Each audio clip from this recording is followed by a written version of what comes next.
In 1905, Louisiana was a state where industrial progress had not yet completely penetrated the most isolated corners. In the swamps around Shreveport, entire families lived in complete isolation, following traditions that dated back to the first French colonists. Some of these traditions, however, had become distorted in unimaginable ways over the generations. This is one of the most disturbing stories I've ever heard about what can happen when extreme isolation combines with desperate survival needs. A story that shows how human beings can transform into something far worse than any fictional monster. In the outskirts of Shreveport, rumors began circulating about entire families that simply disappeared while traveling the rural roads toward the interior. Abandoned wagons, loose horses, but never a single body. It was as if the earth had swallowed these people without leaving a trace. What no one imagined was that right in the heart of the swamps, a family had developed a terrible solution to food scarcity, a solution that would involve generations of secrets, blood, and a tradition that would challenge everything we know about human nature. Tell me in the comments, where are you watching from? And if this is your first time on the channel, subscribe, because you won't want to miss the next stories I have to tell. The Broussard family had lived for more than 60 years on an isolated property in the middle of the Louisiana swamps. The land, inherited from generation to generation, was almost 2 hours' ride from the nearest town, accessible only by muddy trails that became impossible during rains. It was the kind of place where a person could live and die without the outside world ever knowing of their existence. The Broussard clan was much larger than anyone in the region imagined. 14 people lived on that remote property, forming an isolated community that had developed its own rules and traditions over decades of complete isolation. The family structure was complex and disturbing, the result of generations of marriages between close relatives. Cléos Broussard, the 75-year-old matriarch, commanded the family with absolute authority. Small and bent with age, her eyes still gleamed with a cruel intelligence that made anyone feel uncomfortable in her presence. She always wore the same faded black dress and a shawl that smelled of smoke and something else, something that neighbors could never completely identify. Alzed Broussard, 42 years old, was the official patriarch of the family and Clemens's son. Tall and thin, with sunken eyes that always seemed suspicious of any stranger, he spoke little, and when he did, it was always with a hoarse voice that sounded more like a growl than human words. His enormous hands bore scars from decades of handling improvised tools and work that no outsider could completely identify. Beside Alcide, his half-sister, Cordelia Broussard, 38 years old, exercised almost equal influence in the family. Clemens's daughter by a different partner, she had grown up in the same tradition of isolation and inbreeding. Cordelia was responsible for organizing the work of the women and children, and her intimidating presence made everyone obey without question. She had the same sunken eyes as Alcide, but with a more refined cruelty, as if she had developed more subtle methods of control over the younger family members. Cousins Beauregard and Magnolia Broussard, 35 and 29 years old, respectively, completed the adult core of the family. Beauregard was a corpulent and silent man who rarely spoke, but whose physical presence intimidated anyone who approached the property. Magnolia, in turn, demonstrated an almost fanatical devotion to Clemens, repeating her words and executing her orders with a precision that bordered on obsessive. The older children formed an intermediate group in the family hierarchy.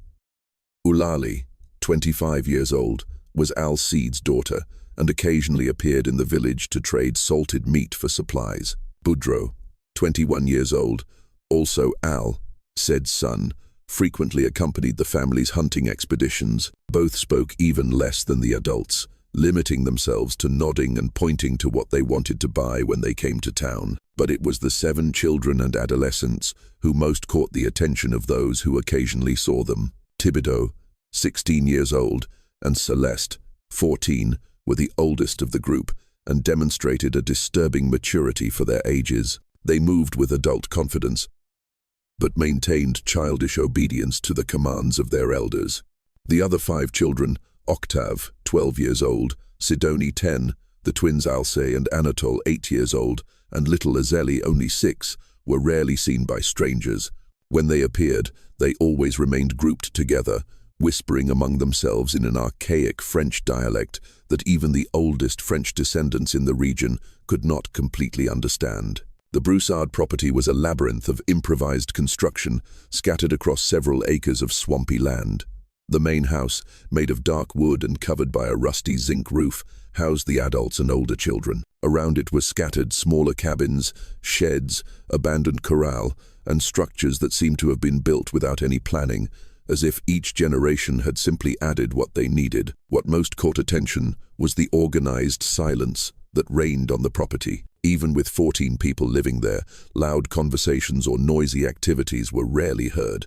Work was executed in almost religious silence, with each family member knowing exactly their responsibilities without need for verbal instructions. During the winter of 1901, something had changed in the Broussard family. According to later observations by Father Gilbert Horton, it was around this time that the family began to show signs of inexplicable prosperity. Their clothes, though simple, seemed to be in better condition. The children, who had previously appeared malnourished, began to show signs of more abundant feeding. From 1902, local merchants began to notice significant changes in the Broussard family's habits. Visits to town became more frequent and organized, with different family members appearing weekly to trade large quantities of salted meat for essential supplies. The amount of meat they brought to sell had increased dramatically, suggesting a much more abundant source of game than any isolated family should be able to obtain. Ole continued to be the main negotiator, appearing weekly with bags full of meat cut into uniform pieces, always well salted and wrapped in clean cloths. But now she was frequently accompanied by Magnolia or some of the older adolescents who carried additional quantities of meat and hides for sale. The local merchant who most frequently negotiated with the family began to question the origin of so much meat.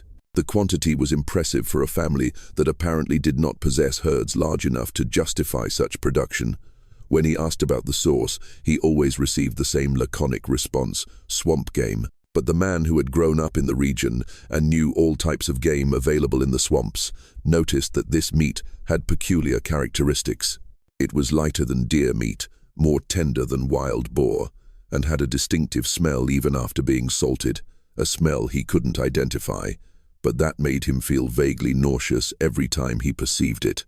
The behavior of the Broussard children had also changed significantly since 1902. During visits to town, they demonstrated military discipline, always remaining in formation and never straying from the responsible adults. But there was something different in their eyes, a satisfaction that hadn't existed before, as if they had discovered something that made them deeply content.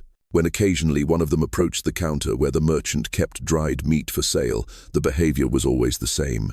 They smelled the meat intensely and prolongedly, like animals identifying prey. But now there was a subtle difference. They seemed to be comparing that meat with something they knew well, and always seemed disappointed with what they found. Father Gilbert Horton, responsible for the small wooden church that served the region, had tried several times to visit the Broussard family to offer religious services. All his attempts were met with polite but firm refusal, always by Alcide, who appeared at the property entrance, blocking any attempt at approach. During these brief conversations, the priest noticed constant movement in the shadows behind Alcide, figures moving between the sheds and cabins, watching the conversation from a distance. It was as if the entire family was constantly alert, ready to hide or flee at the slightest sign of danger. The priest managed to count at least 12 different people watching from afar during a single visit. The Broussard family structure was so complex that not even they seemed to have complete clarity about the relationships. Generations of marriages between siblings, cousins, and even between parents and children had created a kinship network where traditional distinctions had become irrelevant. Alcide was simultaneously father, uncle, and cousin to several children, while Cordelia was sister, aunt, and mother to different family members. This prolonged inbreeding had resulted in children with subtle but perceptible deformities, facial asymmetries, dental problems, speech difficulties, and more worryingly visibly diminished mental capacities. The children demonstrated absolute obedience to adults, especially to Clemens, who exercised almost hypnotic control over all younger members. During the winter months, when roads became more difficult to travel, the Broussard family practically disappeared from public view. With 14 people to feed and no obvious source of income besides meat sales, periods of complete isolation raised questions about how they managed to survive so well. It was during these periods that the strangest rumors circulated among local residents. Strange lights seen in the distance toward the property, inexplicable smells carried by the wind during nights, and sounds that didn't seem completely human, echoing through the swamps. Some hunters reported seeing figures moving in groups through dense vegetation, always at a distance, always disappearing before they could be clearly identified. The family had developed a highly organized work system where each member had specific responsibilities based on age and ability. Adults handled the heaviest activities and important decisions. Adolescents served as assistants and messengers, and younger children were responsible for simple but essential tasks for the community's functioning. But there was something fundamentally disturbing about how this organization functioned. It wasn't the normal structure of a working rural family, but something more like a military operation, or perhaps more appropriately like a criminal organization, where each member knew exactly their role without need for explanations. From 1902, attentive observers noticed that the family seemed to have developed specific schedules for different activities. There were periods when the entire property became completely silent, as if all residents had disappeared. These periods were always followed by days of intense activity, with constant movement between sheds and smoke, coming from several chimneys simultaneously. The first family to disappear was the Morrisons in March 1902. James Morrison, his wife Sarah, and their 3 small children were traveling from Shreveport to a small agricultural community in the interior, where James had gotten work at a sawmill. They departed on a Monday morning with a wagon loaded with their few belongings and provisions for the 2-day journey. The wagon was found 3 days later by a group of lumberjacks abandoned in a clearing about 5 kilometers from the Broussard property. The horses had been released and were wandering the area, still with their harnesses, but visibly nervous and frightened. Inside the wagon, all the family's belongings remained untouched. Clothes, tools, even a small amount of money that James carried for emergencies. What most intrigued the authorities was the complete absence of signs of struggle. There was no blood in the wagon, no marks of violence, not even footprints indicating where the family had gone. It was as if 5 people had simply evaporated into thin air, leaving behind only their belongings and 2 terrified horses. Sheriff Augustus Landry, an experienced man who had dealt with all kinds of crime in the region, was genuinely perplexed. In his 20 years of career, he had seen murders, robberies, kidnappings, but never anything like this. According to his official notes, it was as if the family had been taken by ghosts, an observation that would prove ironically close to the truth. Just 2 weeks later, it was the Thibault family's turn. Pierre Thibault, a merchant from New Orleans, was traveling with his wife Marie and their teenage daughter Amélie to visit relatives in the interior. They also disappeared without leaving a trace, and their wagon was found in the same conditions, abandoned, with all belongings untouched, but without any sign of the occupants. The pattern was established quickly and terrifyingly. During the rest of 1902, 6 more families disappeared, following exactly the same pattern. Always families traveling alone on rural roads, always wagons found abandoned in the same region, always the total absence of clues about the fate of the disappeared. The local community began to enter real panic.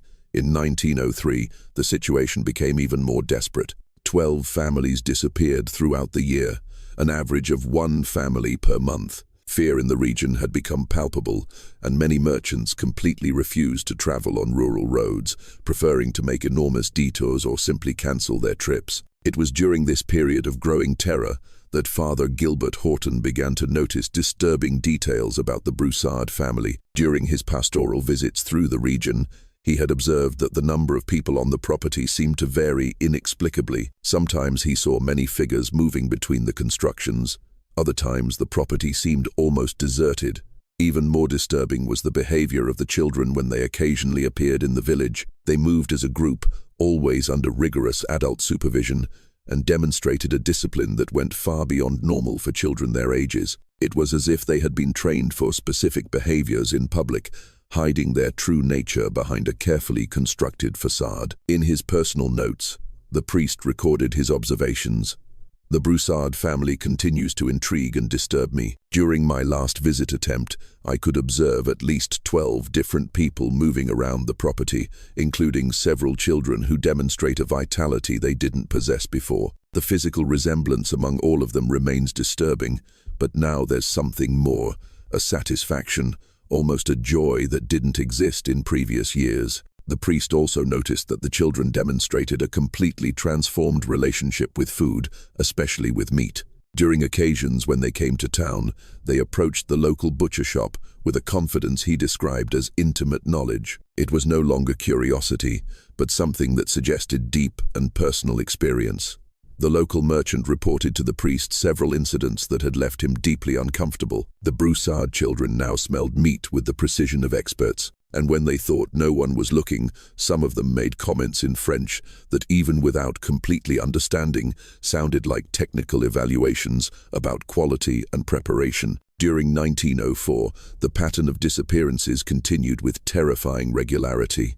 10 more families disappeared, always following the same method. The local population had organized into travel groups. No one risked traveling alone anymore, and many rural roads were practically abandoned.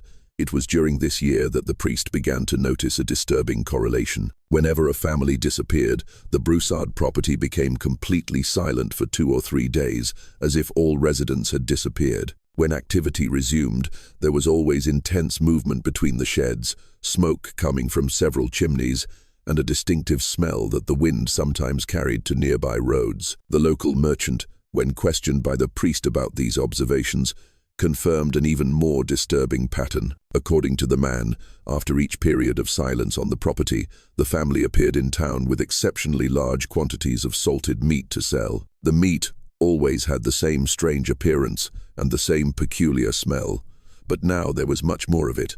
Even more worrying was the behavior of the children during these post-disappearance visits. They seemed more animated, more alert, as if they had been very well fed after a period of fasting.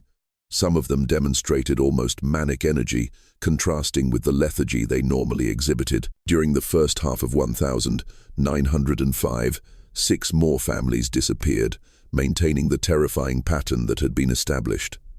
By this time, the region around Shreveport was in a state of total panic. Entire families had abandoned their rural properties to move to the city, and commerce between communities had practically ceased. Father Gilbert Horton, observing the pattern of disappearances and the increasingly suspicious behavior of the Broussard family, decided it was time for a deeper investigation. During the summer of 1905, he began taking regular walks through the region, paying special attention to the surroundings of the Broussard property. It was during one of these walks in August 1905 that he made a discovery that would change everything. Walking along a trail that passed about a kilometer from the property, the priest noticed a strange smell in the air. It wasn't the normal smell of decomposition one would expect to find in a swamp, but something different, sweeter, and at the same time more nauseating. Following the smell, he arrived at an area where the intense summer rains had washed away part of the soft soil,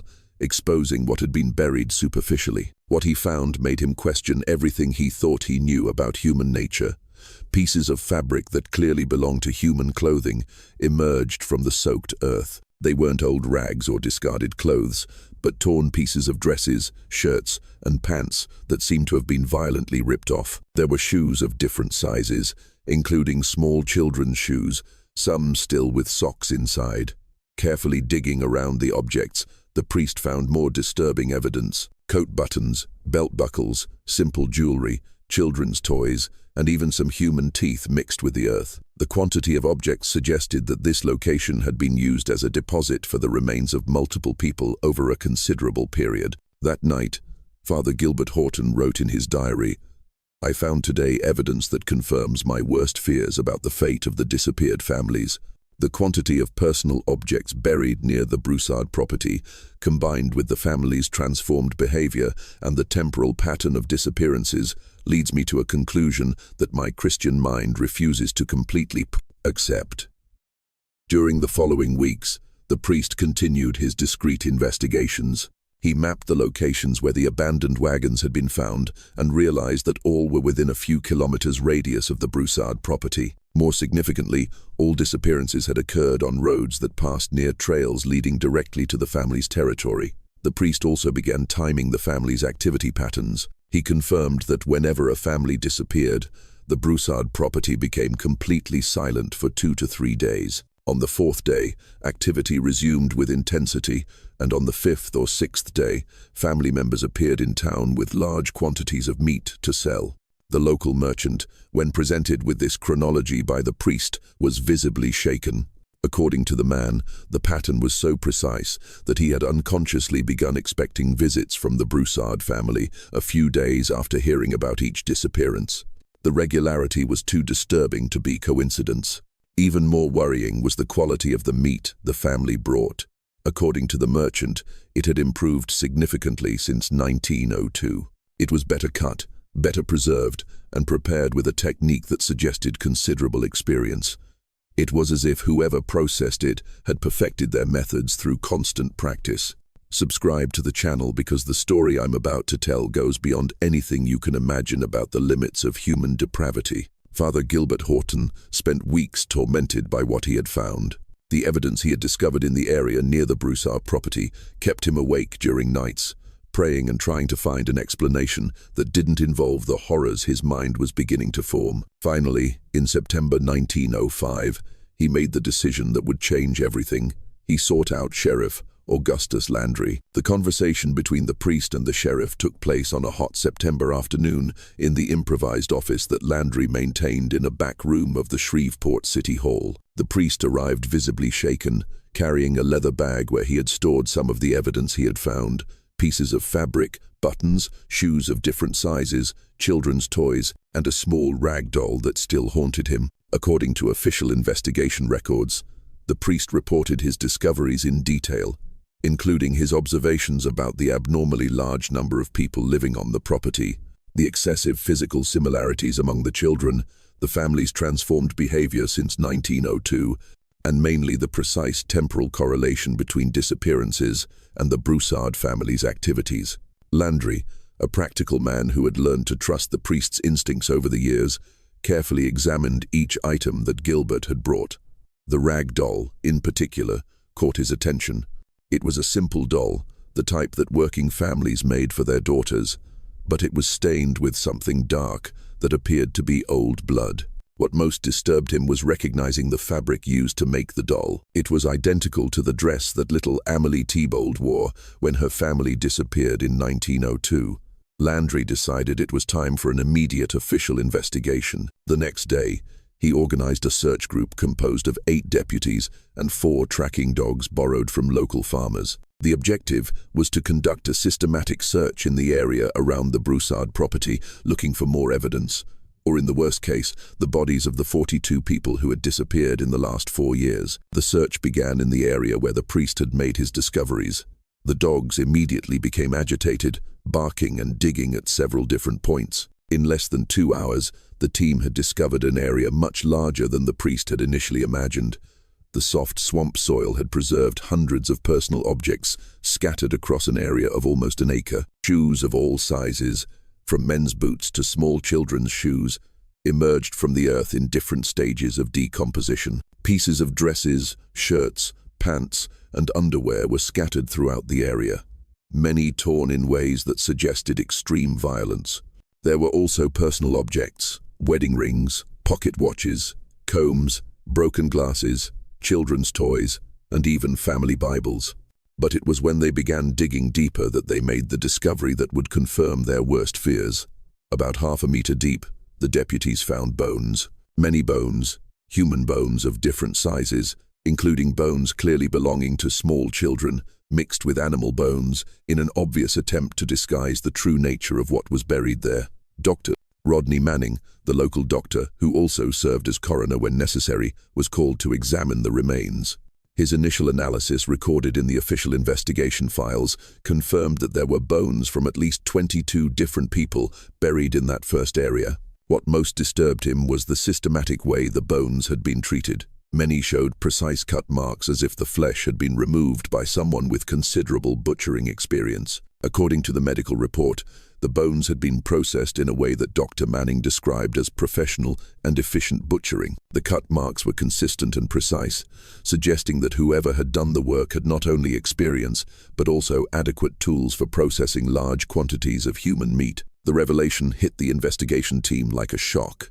Landry, despite all his experience, recorded in his reports that he felt physically nauseated upon fully understanding what they were facing. It wasn't just mass murder, but an industrial cannibalism operation that had functioned with terrifying efficiency for 4 years without detection. The decision was made immediately. It was time to confront the Broussard family directly.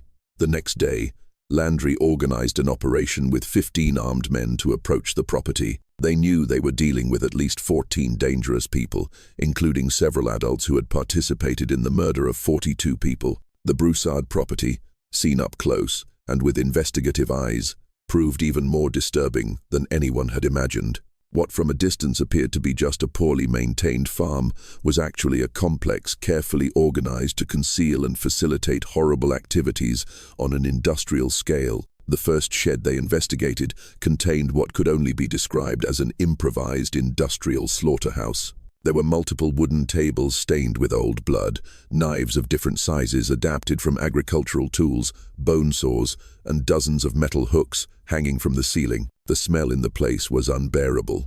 A mixture of dried blood, decomposition, and something sweet and nauseating that none of the men could identify. According to investigation reports, the shed was organized like a highly efficient production line.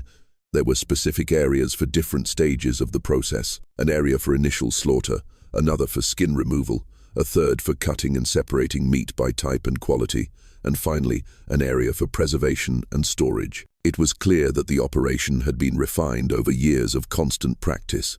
A second shed contained preservation equipment on an impressive scale: more than 50 wooden barrels full of salt, extensive shelves for drying meat, and even a sophisticated area for smoking. The amount of equipment suggested that the family processed much more meat than they could consume, confirming suspicions that they sold a significant portion of their production as legitimate game meat. A third shed revealed something even more shocking: a storage area organized like a commercial warehouse. There were shelves categorized by meat type, victim age, and preparation method. Improvised labels in French identified different products, and there was even a rotation system to ensure that older meat was used first. But it was in the back of the property that they made the most shocking discovery. A series of 6 large pits dug in the soft swamp soil contained a grotesque mixture of human and animal bones. The pits were systematically organized, with the oldest already completely filled and new ones being dug as needed. Dr. Manning, examining the pits, estimated they contained the remains of the other 20 people who had disappeared. The organization suggested that the family had operated their cannibalism system with industrial efficiency, processing an average of more than 10 people per year during the last 4 years. The police operation had arrived at a crucial moment. When the officers approached the main house, they could hear agitated voices coming from inside, speaking in that archaic French dialect that characterized the family. There was frantic movement between the sheds and cabins, as if the entire family was trying to hide evidence or prepare a coordinated escape. Landry positioned his men around the entire property before announcing himself. He knew he was dealing with 14 people who had participated in the murder and processing of 42 victims, and had no intention of giving them any opportunity to escape or organize resistance. According to official records, when the sheriff identified himself and ordered everyone to come out of the buildings, the response came in the form of total chaos. Figures ran in all directions, voices shouted in French, and it became clear that the family had prepared escape routes through the swamps. The deputies managed to intercept some, but others disappeared into the dense vegetation with the efficiency of those who knew every trail and hiding place in the region. When the confusion finally calmed down, the officers had captured only part of the family: Clemens, the elderly matriarch, Cordelia, and 5 of the younger children: Octave, Sidonie, the twins Alcy and Anatole, and little Azeli. 7 family members had managed to escape to the swamps: Alced, Uli, Boudreau, Boruga, Magnolia, Thibodeau, and Celeste. The complete investigation of the property revealed even more disturbing evidence. Besides the improvised slaughterhouses and bone pits, investigators found personal objects that clearly belonged to the disappeared families organized as trophies. There was an entire cabin dedicated to storing clothes, jewelry, tools, and toys from the victims, some being used by the Broussard family as if they were their own. Even more shocking was the discovery of detailed records kept by Clemens. Written in archaic French, the notebooks documented each family attacked over the 4 years, including descriptions of the number of victims, the quality of meat obtained, specific preparation methods, and even evaluations of which family members provided the best meat. It was like a macabre library of cannibal recipes, developed and refined with scientific precision. In the main house, investigators found evidence that the children had been systematically trained to participate in all family activities. There were children's drawings depicting hunting and meat processing scenes that were clearly human toys made from worked human bones, and even an improvised manual teaching children to identify different types of human meat. Dr.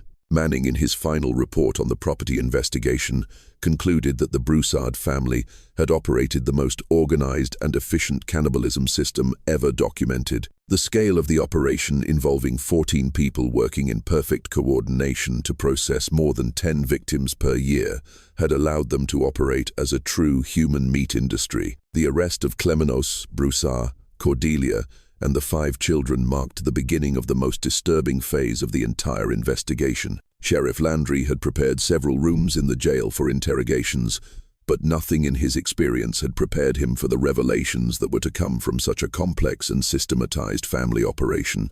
Clemence, despite her 75 years, demonstrated a lucidity and coldness that chilled the blood. According to interrogation records, she sat in the wooden chair in the room with an expression that mixed contempt and a strange superiority, as if the officers were children asking foolish questions about matters they couldn't understand. Her first statements, recorded in official files, immediately revealed the distorted mentality that had developed in the family over generations. According to Cleos, they had done nothing wrong. They had simply perfected their ancestral traditions to meet the needs of a large family. She expressed genuine confusion about why their actions were considered criminal, repeatedly comparing them to the work of butchers and farmers. Cordelia, 38 years old, demonstrated fanatical loyalty to her mother and family traditions. During her interrogations, she confirmed all the details provided by Clemens, but with even more disturbing coldness and technical pride in the methods they had developed. According to official records, Cordelia spoke about the murders and processing of human meat with the same naturalness and precision that a chef would discuss complex recipes. Dr. Rodney Manning, who had been called to examine the 5 captured children, made discoveries that confirmed the worst suspicions about the effects of the family environment. The children, Octave, 12 years old, Sidonie 10, the twins Alcée and Anatole, 8 years old, and little Azalea, only 6, showed clear signs of generations of inbreeding, foot deformities, asymmetrical jaws, irregular dentition, and evident delays in cognitive development. Even more disturbing was their behavior. According to medical reports, they demonstrated intense fear of anyone outside the family, but absolute obedience to any order from Clemens or Cordelia. When one of the 2 women spoke, even in whispers, all the children immediately stopped what they were doing and paid total attention, like well-trained soldiers receiving orders from their commanders. During the first formal interrogations, Landry tried a careful approach with the older children. What he discovered, recorded in his official reports, challenged his understanding of normal child development and family structures. When questioned about kinship, Octave identified Alid as his father, Cordelia as his mother, but also referred to Clemens as his grandmother, and Magnolia as his aunt-sister. The family structure was so complex and distorted that not even the children themselves could explain it consistently. Each child had multiple fathers and mothers depending on which line of kinship was followed. Later investigations revealed the disturbing truth about the Broussard family structure. Through conversations with Clemens and observation of the children, it became clear that the family had practiced systematic inbreeding for at least 4 generations. Alcide was simultaneously father, uncle, cousin, and half-brother to several children, depending on which relationship was considered. Clemens, when she finally decided to speak about the family structure, revealed this information with a naturalness that shocked everyone present. According to her recorded statements, the family had always maintained pure blood, not allowing strangers to marry family members or family members to marry outside the clan. The result was a lineage where traditional family distinctions had become completely irrelevant. Dr. Manning, examining the improvised family records they found in the house, managed to trace at least 4 generations of marriages between siblings, cousins, uncles, and nieces, and even between parents and children. The result was a genetically devastated lineage where physical and mental deformities had become the norm instead of the exception. But it was when the interrogation turned to the family disappearances that the revelations became truly horrible. Clemens, perhaps realizing there was nothing left to hide, began to speak about the hunts with a frankness and technical pride that left investigators nauseated. According to her recorded statements, the operation had been developed and perfected over the previous 4 years. In 1902, according to Clemens, the family had decided it was time to expand their food sources to adequately sustain 14 people. What had begun as necessity had transformed into a highly organized and efficient operation. The operation was divided into specific phases, each with clearly defined responsibilities. Families traveling alone were first identified and observed by the younger family members who served as scouts. Thibodeau and Celeste in particular specialized in approaching traveling families by pretending to be lost or needy children. When a suitable family was located, preferably with several children, as according to Clemens, they provided more tender meat. Alced Borar and the older children approached, offering help, directions, or simply rural hospitality. The approach process was carefully planned to inspire total confidence. The Broussards presented themselves as a hospitable rural family, offering water for the horses, food for the children, or simply friendly conversation to break the monotony of travel. City people, according to Clesos, always trusted country people, especially when children were involved. It was a trust they had learned to exploit with surgical precision. The attack itself was quick, coordinated, and lethal. According to the confessions, different family members had specific roles. Some distracted the victims with conversation, others positioned themselves strategically around the wagon, and when Clemos gave the signal, always she who decided the exact moment, the entire family attacked simultaneously. The victims were killed quickly, usually with precise blows to the head, using heavy hammers to avoid screams and unnecessary suffering. Clemens made a point of emphasizing that they weren't sadistic, just practical. Quick death was a matter of efficiency, and in her distorted mind, even compassion. The transportation and processing process, as described in the statements, revealed the impressive level of organization of the operation. The bodies were loaded in covered wagons that the family maintained specifically for this purpose, while the victims' wagons were abandoned in strategic locations to confuse authorities. All processing was done in the sheds that investigators had discovered, with each family member having specific responsibilities based on age and skill. The youngest children helped with simple tasks like cleaning, while adolescents assisted in cutting and separation. Adults handled the more technical and heavy work. The phrase that would become the symbol of the Broussard family's depravity was recorded during these interrogations. Meat is meat, family is family, and business is business. According to Cleos, they had transformed a survival necessity into an efficient commercial operation that sustained the entire family. Cordelia, during her own interrogations, provided even more specific technical details about processing. According to her statements, the family had developed specific methods for different types of meat. Adults were processed one way, children another, and even different body parts had specific uses and values. It was like a macabre science developed and refined through years of constant practice. The preservation and distribution system was equally organized and commercial. Part of the meat was consumed fresh by the family, part was salted and stored for later consumption, and a significant portion, approximately half of each harvest, was prepared specifically for sale in town. Cordelia explained that they had learned to season and prepare human meat so that it was not only indistinguishable from game meat when sold to local merchants, but actually superior in flavor and texture. According to her statements, they had developed preparation techniques that made human meat more flavorful than any animal meat. The children, when questioned separately, confirmed the adults' accounts with a naturalness that was perhaps even more disturbing than the adults' coldness. For them, cannibalism wasn't an aberration, but simply how life worked. They had grown up participating in all aspects of the operation, from victim identification to final meat processing, and considered it as normal as other children would consider helping with harvest. According to interrogation records, when Sidon was questioned about her diet, she responded that they had always eaten that way, but that in the last 4 years, the food had improved greatly. She mentioned that Clemens taught them it was better than butcher shop meat because they knew exactly where it came from, how it had been prepared, and could choose the best pieces. Octave, when asked if he knew they were eating people, responded with distorted logic that revealed how deeply the family had disconnected from normal morality. According to official records, he expressed genuine confusion about why this would be a problem, arguing that people were animals too, that everyone was made of the same meat, and that they had simply found a better and more reliable source of food.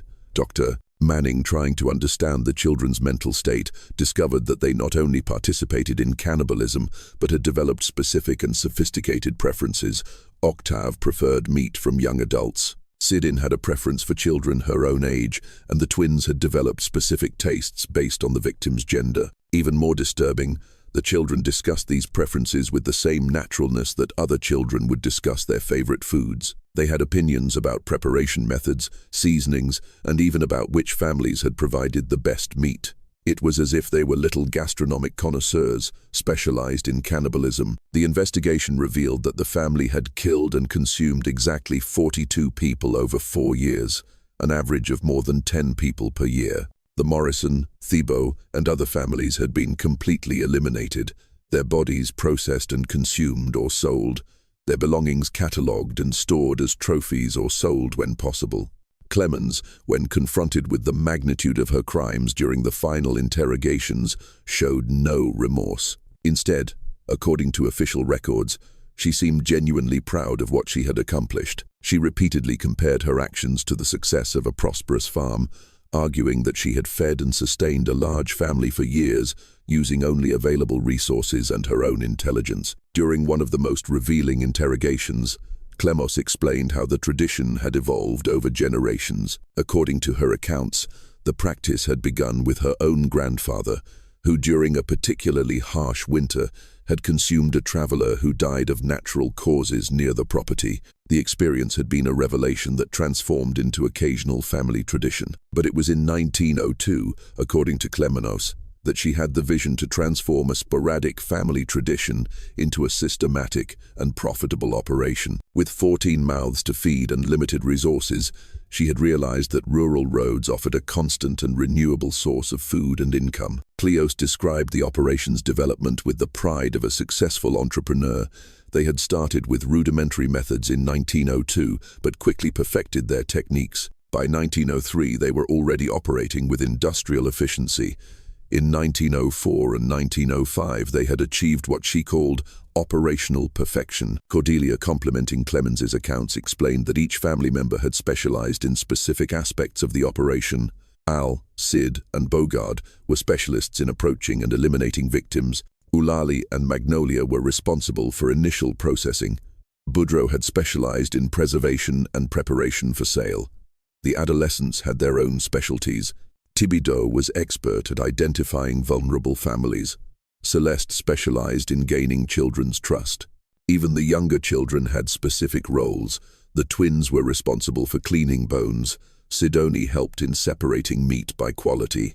And even little Azili had tasks appropriate for her age. The quality system they had developed was impressively sophisticated.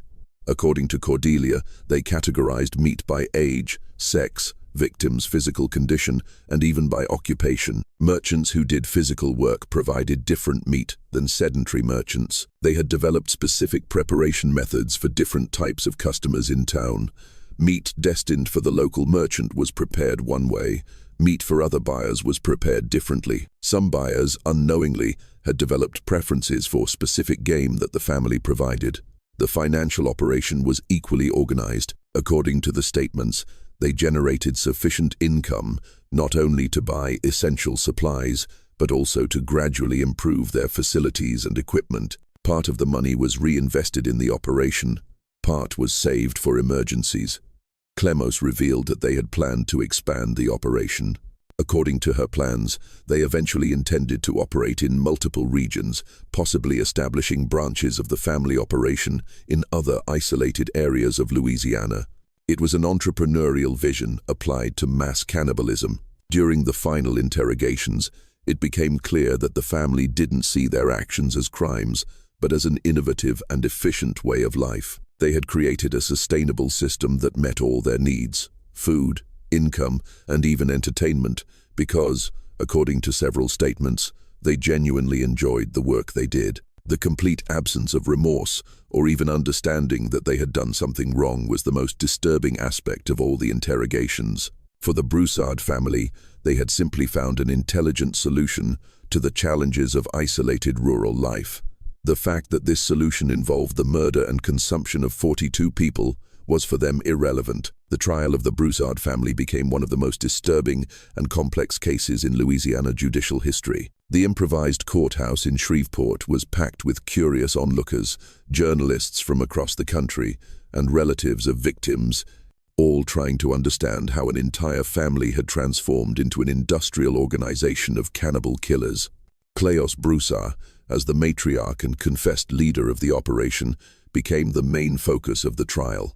At 75 years old, she sat in the defendant's dock with the same expression of cold superiority she had demonstrated during interrogations. According to court records, when the judge read the charges, 42 premeditated murders, systematic cannibalism, destruction of evidence, operation of a criminal organization, she listened with an expression of boredom, as if they were discussing trivial business matters. Cordelia, tried as principal accomplice and technical organizer of the operation, demonstrated the same coldness as her mother, but with additional arrogance that disturbed observers even more. During her testimony, according to court transcripts, she not only confirmed all details of the crimes, but even corrected the prosecutor when he incorrectly described some technical aspects of human meat processing, as if she were giving a butchering lesson. The prosecutor, an experienced man who had dealt with the worst crimes in the region, later admitted in interviews that he had never faced a case that disturbed him so much. According to his statements, it wasn't just the nature of the crimes or even their industrial scale, but the complete absence of remorse or even understanding that they had done something wrong. It was like judging people of a completely different species who operated under a totally alien moral system. During her testimony, Clemos maintained the same posture she had demonstrated in interrogations. According to trial transcripts, she confirmed all details of the murders and cannibalism, but always with the attitude of someone explaining a successful business to people who couldn't understand her genius. She even expressed frustration with the court's ignorance about basic matters of survival and operational efficiency.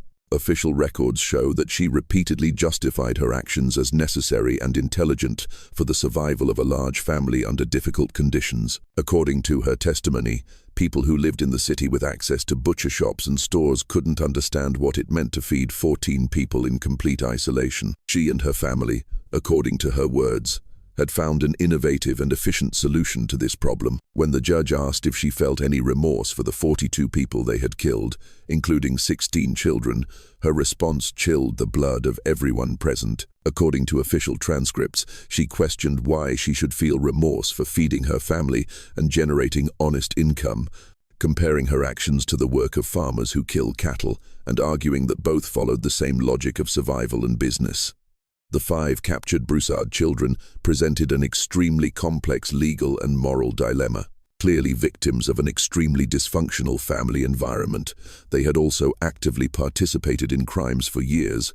Dr. Rodney Manning, after months of detailed observation, concluded that they suffered from severe psychological and cognitive damage resulting from both inbreeding and systematic conditioning since birth. In his official report presented to the court, Dr. Manning wrote that the children had been molded since birth to see cannibalism as normal, necessary, and even desirable. They didn't possess the moral development necessary to understand the nature of their acts. Being simultaneously perpetrators and victims of a deeply distorted family system that had functioned as a conditioning machine for generations, the court decided that the children would be sent to different religious orphanages in New Orleans, Baton Rouge, and other distant cities, where they would attempt to correct them through intensive moral and religious education. The process would be long and uncertain, as no one knew if it was possible to reverse years of such extreme and systematic psychological conditioning.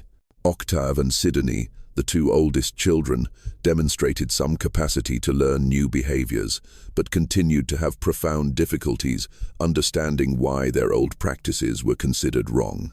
According to orphanage reports, they frequently asked when they could return home and resume the family work. The twins, Alsa and Anatole, presented greater adaptation difficulties, demonstrating aggressive behaviors when forced to eat only animal meat. According to medical records, they even tried to bite other orphans during meals, explaining that they were truly hungry and that the orphanage food didn't feed properly. Little Azalee, only 6 years old, showed the greatest capacity for adaptation, possibly because she had been less exposed to the more extreme aspects of family activities. After years of intensive education, she managed to develop some understanding of normal social behaviors. Cleos Broussard was sentenced to death by hanging. The sentence was executed in December 1905 on a cold and rainy morning. According to witnesses present, until the end, she maintained her posture of cold superiority. Her last words, officially recorded, were a somber prediction that others would understand and adopt her methods when true necessity came to their families. Cordelia received a sentence of life imprisonment, but died in prison just 2 years later in 1907 from a lung infection, according to guard reports, until the end. She refused to eat any meat that wasn't human, preferring to consume only bread and vegetables. She died malnourished, but maintaining her convictions and pride in the work she had done. Meanwhile, the search for the 7 family members who had escaped, Alced, Oulé, Boudreau, Bogard, Magnolia, Thibodeau, and Celeste, continued for months. The Louisiana swamps offered countless hiding places, and the family knew the terrain better than any pursuer. Occasionally, hunters reported seeing figures moving in the most remote areas of the swamp, but could never get close enough to confirm if they were the fugitive Brouchards. In March 1906, 6 months after the escape, lumberjacks found the remains of an improvised fire on a small island in the middle of the swamp. Around the fire, there were bones that Dr. Manning identified as human. The analysis suggested that at least 3 people had been killed and consumed at that location, but there wasn't sufficient evidence to determine if the victims were strangers captured by the fugitives or members of the family itself. Dr. Manning speculated in his reports that isolation and lack of other food sources could have led the fugitives to turn on each other. Cannibalism, once normalized and systematized, could easily expand to include any available source of meat, including family members, when other options were exhausted. During the summer of 1906, fishermen reported sightings of skeletal figures moving through the swamps, always at a distance, always disappearing when someone tried to approach. The descriptions varied, but all mentioned visibly malnourished people wearing rags and moving in ways that suggested extreme desperation and possibly internal violence. The last confirmed evidence of the fugitive Broussard's presence came in August 1906, when a fisherman found torn and bloodied clothes on a remote riverbank. The clothes were identified as belonging to Oulé and Magnolia, but no bodies were found. There were signs of violent struggle in the area, suggesting that the fugitives had turned on each other. Theories about the fugitives' fate varied among investigators. Some believed they had died of starvation or disease in the swamps. Others speculated that they had killed each other in a dispute over increasingly scarce resources. The most accepted theory was that the family hierarchy had collapsed without Clays to maintain order, resulting in fatal internal violence.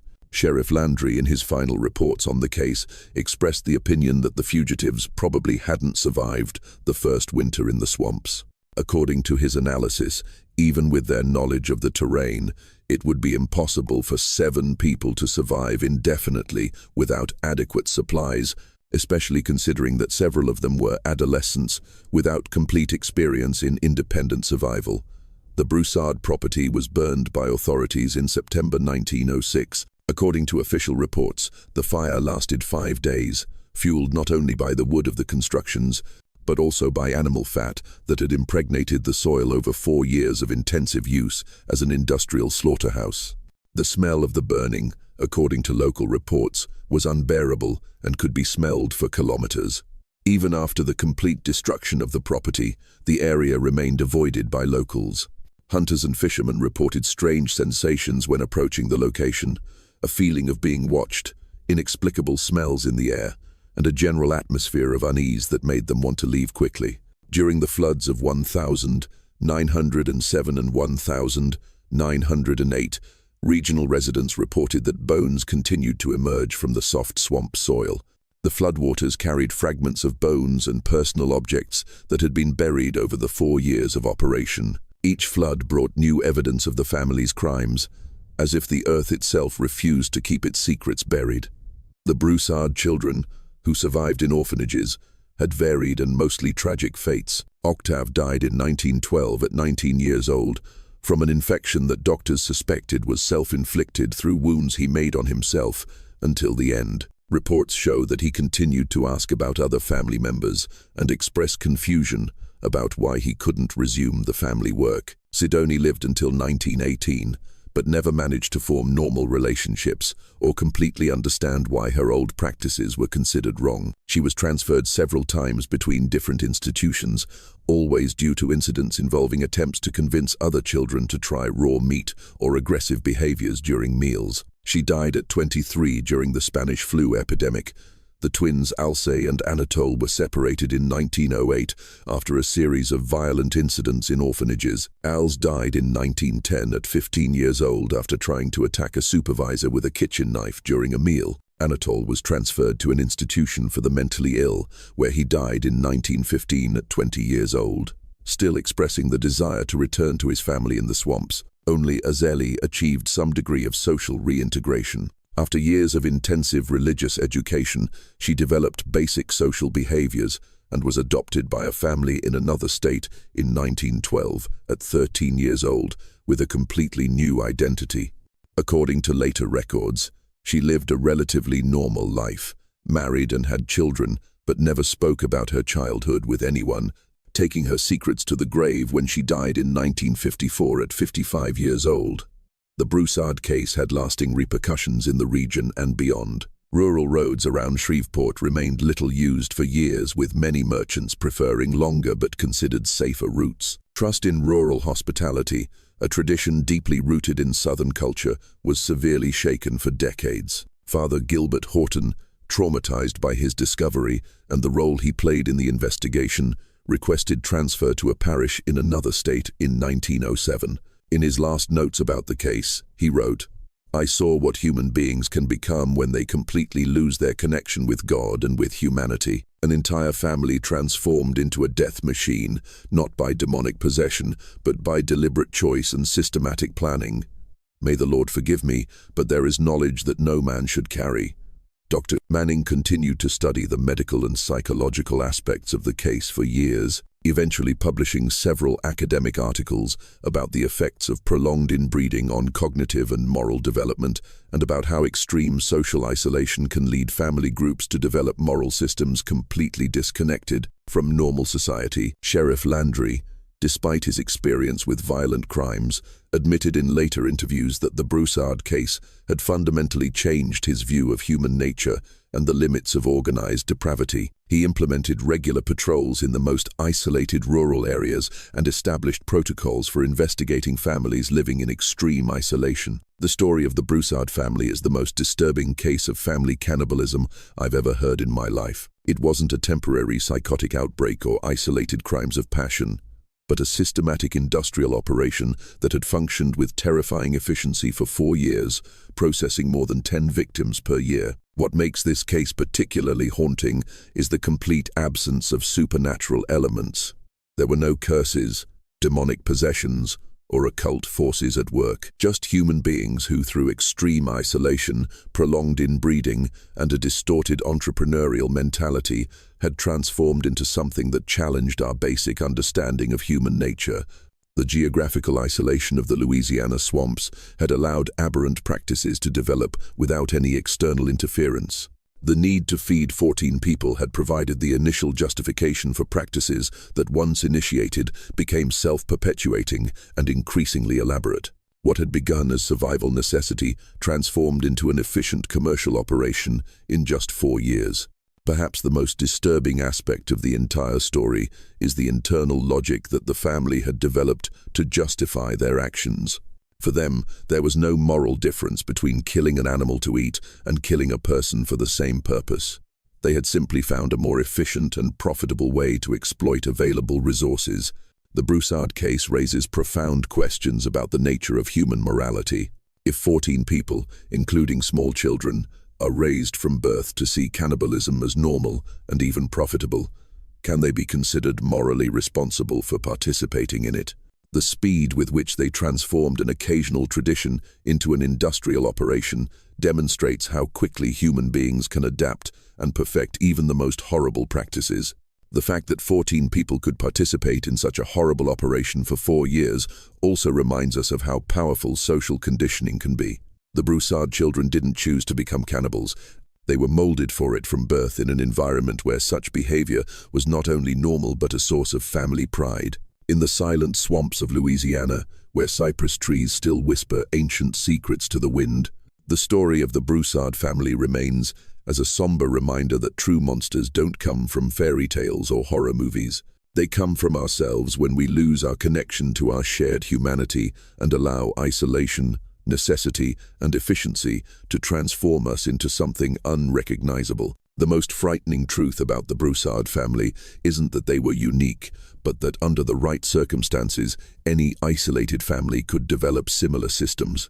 The difference between civilization and organized barbarism may be much smaller than we'd like to admit. The efficiency with which they operated for 4 years, processing more than 10 victims per year without detection, serves as a disturbing reminder that the most real horror doesn't come from the supernatural, but from the human capacity to organize, systematize, and perfect even the most abominable practices when we see them as necessary or advantageous. If this story left you as disturbed as it left me, and you want to hear more cases that challenge everything we think we know about human nature, subscribe to the channel and activate the notification bell. I have many more stories like this one, each more chilling than the last.